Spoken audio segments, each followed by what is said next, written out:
It was fun and somewhat nerve-wracking to speak with my drawing teacher, Corina Kennedy, about making art, being a magpie, taking risks, and the story behind a lovely piece of hers called Workforce, Windforce. She reminds us of the importance of remembering what it's like to be a beginner and taking the chance to learn something new, allowing our work and ourselves to be seen.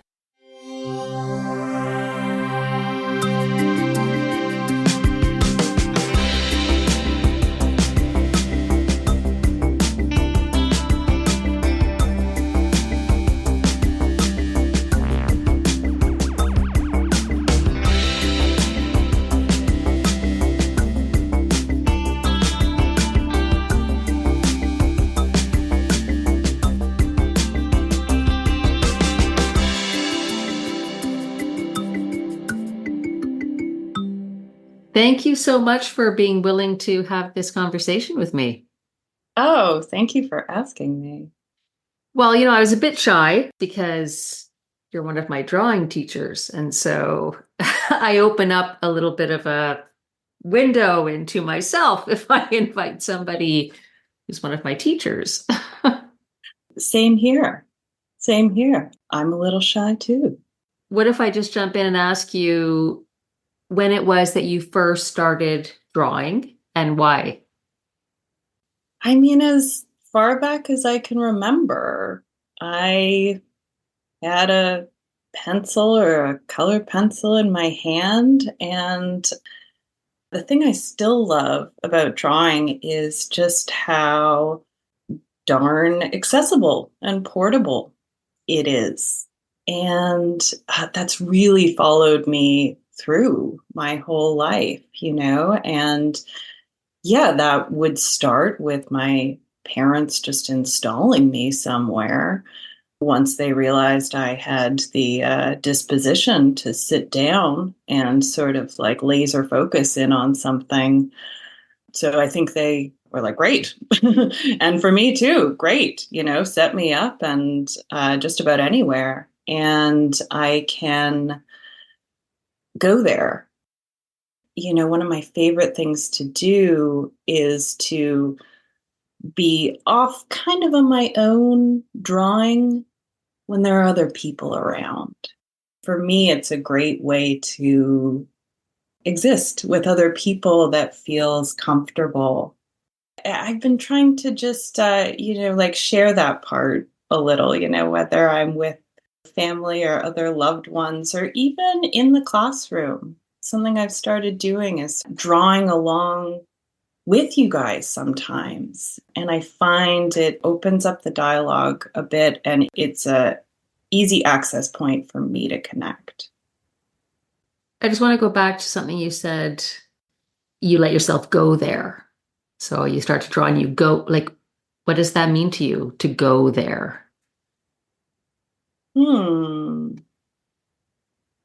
Sort of like speaking another language a little bit. It's a language I've spoken for a while and that I am now kind of fluent in. So the there is marks on a paper, moving marks around, interpreting the world around me. Yeah, I guess I go back to this like language thing that, and like making art in general for me is like maybe a bit of a translation of how I look at the world. And then the language I am translating into is a visual one. I find drawing fascinating for that because I think you give somebody a piece of paper or something that they can make marks on. You give them something like a pencil or a piece of charcoal or something they can make marks with, and everybody's going to make unique marks. And the extent to which they can access within themselves something interesting they want to make marks about, I find that fascinating. And it's accessible to everybody, not to your level, because you're obviously like you're an actual artist, and I'm down at this, this level, but I'll put myself with those people. I'll be like, I can make marks, and I really love doing that. I do. Yeah, and that's the thing let's get rid of that level thing from the get-go. I Throw will that level not thing out the window. stand for that here. But, it's like sometimes, with teaching, when we all have these insecurities, think of like, okay, what kind of skills can I impart and how qualified am I for this? And it's like, I do this and you're doing it and we're doing it together. And that sounds so simple, but it's a really like fundamental thing for me. Yeah. Interesting to compare some. I think about that, about writing and visual art, and there is this level, and maybe it's thinking about this topic of vulnerability. There's something about visual art too that it's immediate, you can see it. So sometimes like that can be really kind of scary, because if you're walking by, it's visible, it's right there. I used to think that sometimes when I would have a studio at home and, you have a dinner guest over and they sort of poke their head in and they could just see it all. Sometimes feel the need to ask questions and comment, which is fine. But it's also like you wouldn't go through someone's journal and read that. So it's, for better or worse, it's just like it's so right there in front of you. There's like you can't not see it.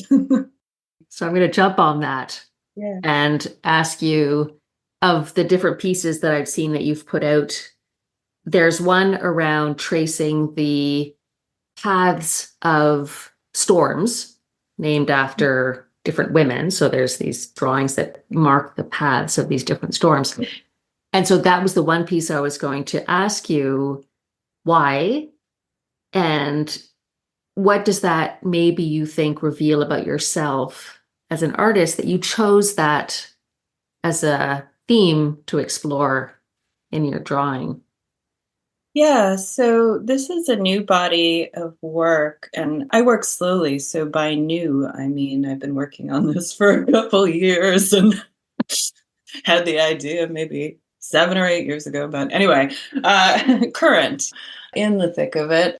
It's a body of work called Workforce Wind Force, and looking at broader themes are looking at climate change and extreme weather, and going back to the history of hurricane storm naming and a period of time where only women's names were used to name hurricanes. So now there's this alternating system.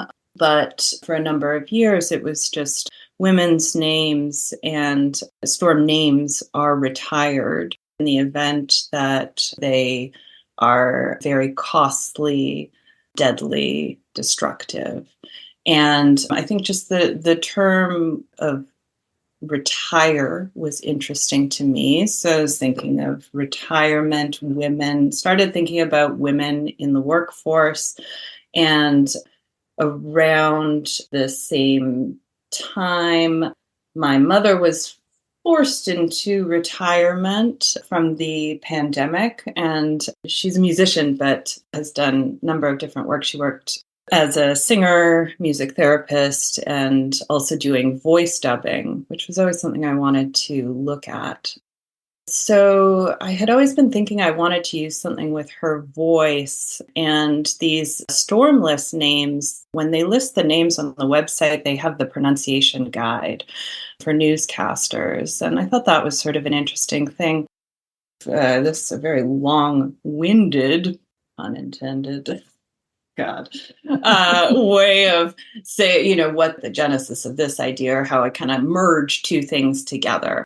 So the project has taken on a few forms. There's a sound piece that I recorded with my mother doing this kind of warm-up vocal exercise and working with the syllables and pronunciation of these names. And then these drawings that you mentioned, which are the storm tracks. So they're these very interesting lines. And so I've been making these drawings that are kind of these tangles of lines of these storm tracks of retired storm names. And what it reveals about me is, that one, it's really personal. It's like a piece that is partially made with my mother in mind. And yeah, so it's funny that you ask about that one because it's probably the most sort of in the personal or autobiographical realm.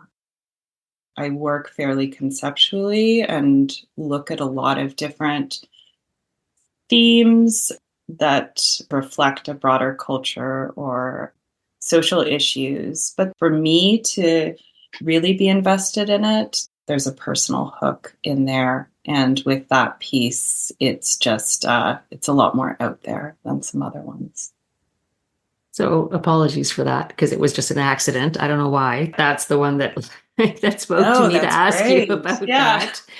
Um, it's interesting because I feel like I don't know what it is that makes you open to those ideas as they come to you. Because I feel like a lot of us are out there in the world and we experience things like that. But I wouldn't necessarily translate that into a piece in the way that you do. And so I find that really interesting too. So there's something around common human experiences and your ability to say, yes, and I have an idea about what I'm going to do about that. So, how far back does that go for you, or where do you think that comes from, your ability to do that? I think it's a muscle. I think I just exercise that muscle every day. And I found some ways of having to integrate my life and work together based on having to be efficient with my time. Time is such a huge topic as an artist, but it's awareness, it's being open. Materials help. So I work in many different mediums. So I'll work in sculpture, drawing, or sound. And I tend to gravitate towards commonplace materials or subjects, things that are out in the world and that I run into maybe on a day to day basis. And when that's the case, I can encounter my materials and themes when I'm on my way to work. You know what I mean? If I'm in the hardware store or I'm passing a construction site and I see my material in a different sort of setup, in a different context, it just gets in there. It's just constantly feeding, and sometimes that's exhausting. It's mostly a total gift to live my life as an artist that is open to the things that are all around me, that are offered to me. And sometimes it's like, sometimes I have to make the effort. It's like, okay, we got to shut off and like just take a nice walk. Like just take a nice walk. So I'm going to ask, and this is really just for myself. Yeah. So I hear you say that, and for me, there's so much judgment that happens in between the, oh, this is a cool thing, and I'm going to document that. And to myself, I say, what are you doing? Like, why? What is it about that you find so interesting? I'm like, I don't know. Like, and sometimes I can talk myself into it, and sometimes I can't. And so I hear you just saying, like, yeah. And I know that I'm going to pursue that. And I do. And personally, I would ask myself, ah, why? But you don't question that. I feel like you're just like, yeah, I'm working on that. Oh, I question Yeah. myself about all sorts of other things. Just don't worry, I've got that. I've Okay. got that covered. We are questioning oneself. Yes, it's not No, supposed to but be a deep psychological nothing. I just that aspect of it. I'm like, I yeah. love that you can do that. I love that you can just say, like, Well, yeah, I think that's cool. well, If I have an instinct and I'm drawn to something for its beauty or just pure curiosity, like, I don't know why, or picking something up, it's like, why am I keeping this? I don't know. I allow myself to do that because I don't know, that's not the time. There's this like gathering time that I think is very sacred. That's not the editing phase. Those questions have a place, but it's not when I am picking it up just based on its shininess. Be a magpie, just collect, and sometimes those things don't go anywhere. Every time I move or move studios, there's like a weird box of things that might get turned into a sculpture, and they never bloody do. And that's okay. And sometimes I'm like, all right, you're out. You've been around for 7 years. You are not employable. Other things find their place. I think you just have to be patient. There's a certain trust with yourself. If you're a creative person, if you're drawn to something, you don't need to know why now. Take it, store it, or keep it around, keep it in your mind. Like sometimes things on their own don't have enough to like take off and form into an interesting thing. But oh, I had this other thing floating around, and suddenly the two together, that pairing, then they start talking to each other. But I can't force that. And so therefore I can't know why, and I shouldn't know why. If I knew why at the beginning I was drawn to something or choosing something, where's the mystery? But I think it's about giving yourself permission. I think that's really important. And I think that's, maybe something that's harder for people who haven't already given themselves permission to pursue creating art. Just that first step of saying, who knows? Just hold on to it for now. Like, we don't know where that's going to go. Can you hold on to that? And a lot of us can't because we think, oh, no, it's taking up space and I don't know what it's for. And somebody's going to ask me why that's over there and I'm not going to have an answer for that. And I should just throw it away. Yeah, and that's just practice.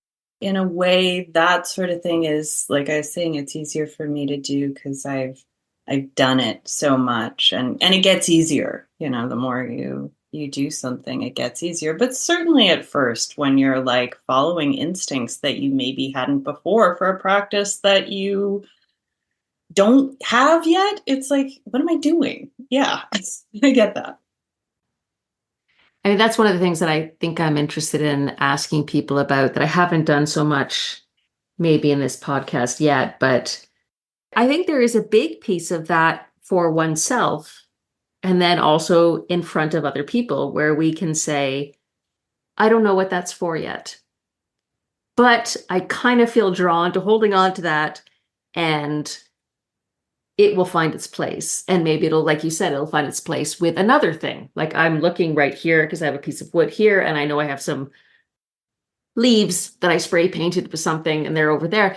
And I have a vision now of what I'm going to do and I'm going to create a desk with that. It took literally like 8 years. And I picked up those pieces of wood from somebody's lawn.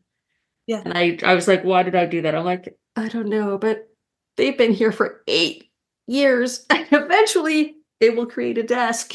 It will. Yeah, that's the thing. It's like sometimes I'm like, oh wow, that idea came together quick. And I'm like, are you kidding? You initially were interested, we're trying to do something with this. Yeah, 8 years ago. So it's just giving things the time to like, I don't know, live with you. And if you have enough of that stuff, like something's gonna brew. Or it's going to force you out of your home because eventually there's going to be so much stuff in here that I'm like, Yeah. What if I asked you, what are some of the bigger risks that you've taken as an artist? What would you say? Being an artist every day. Just every day. Yeah, being an artist as a career.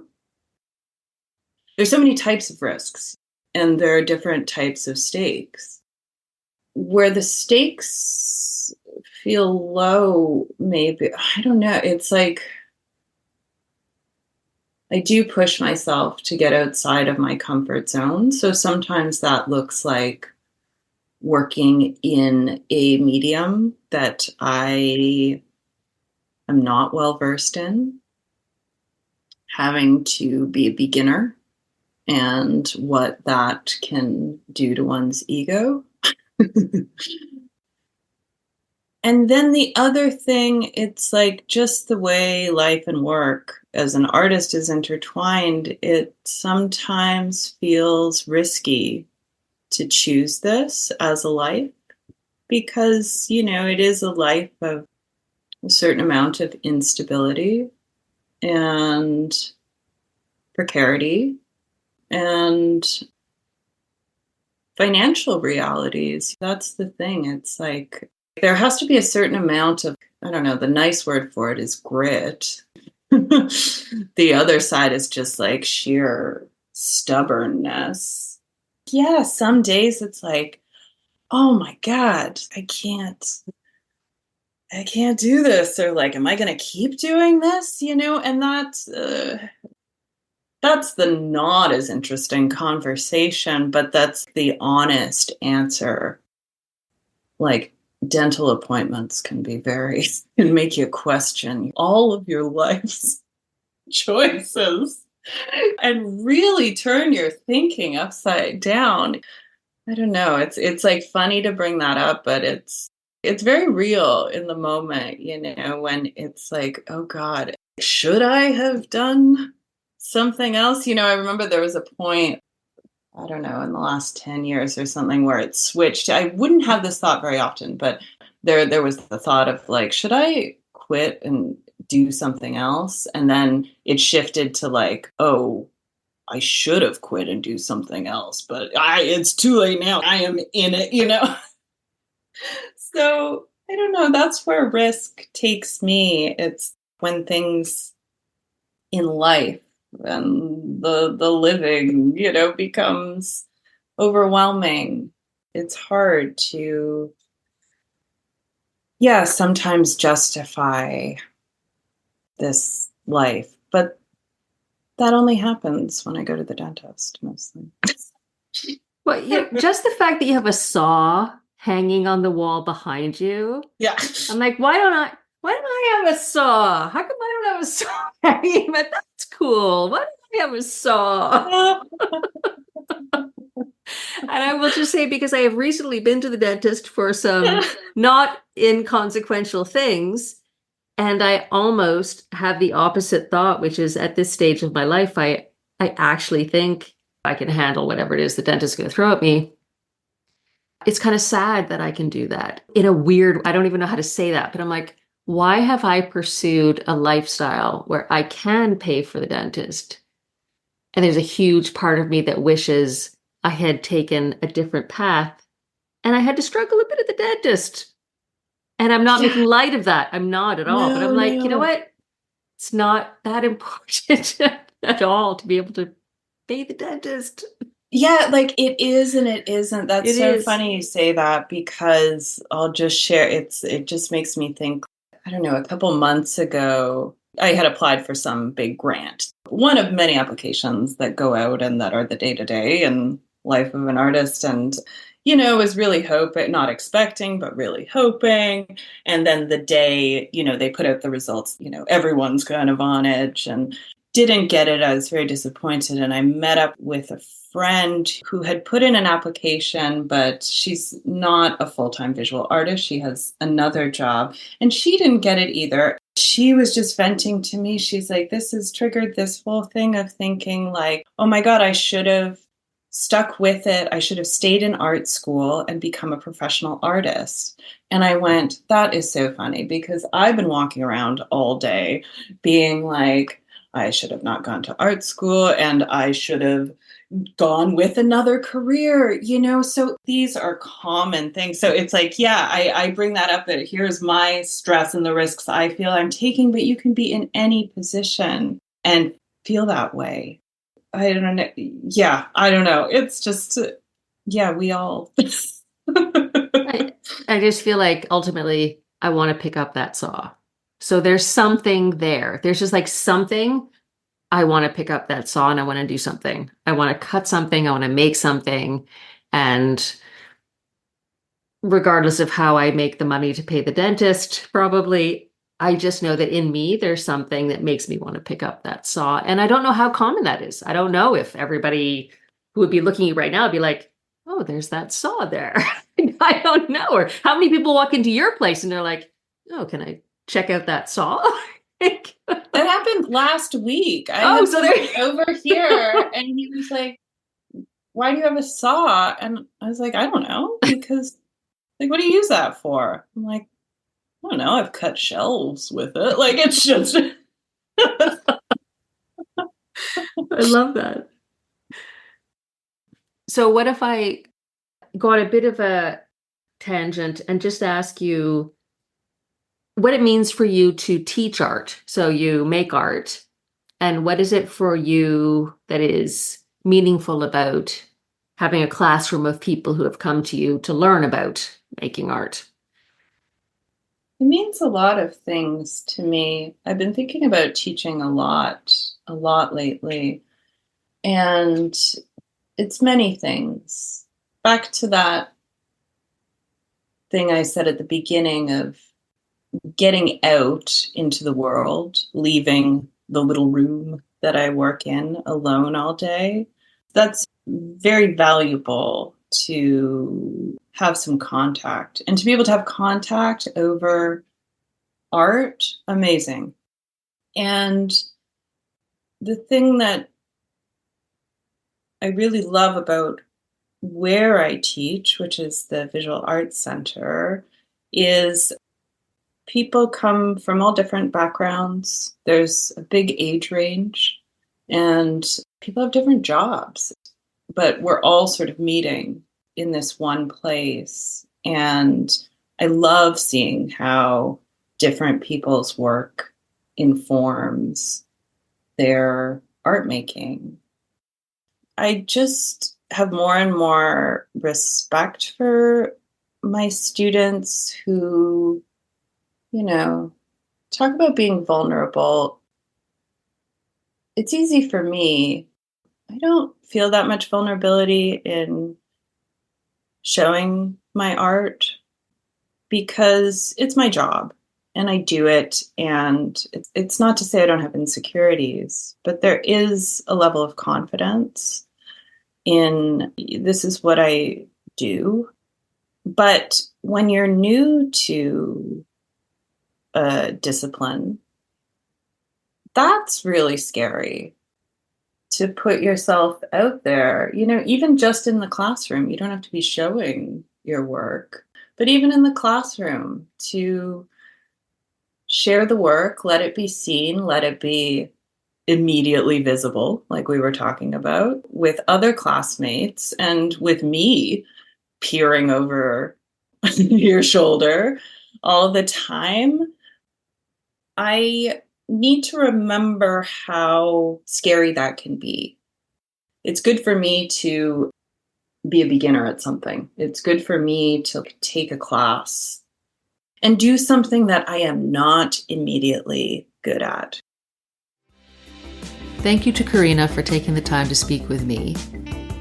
Be sure to check out her work on Instagram at Corina Kennedy and on her website at corinakennedy.com.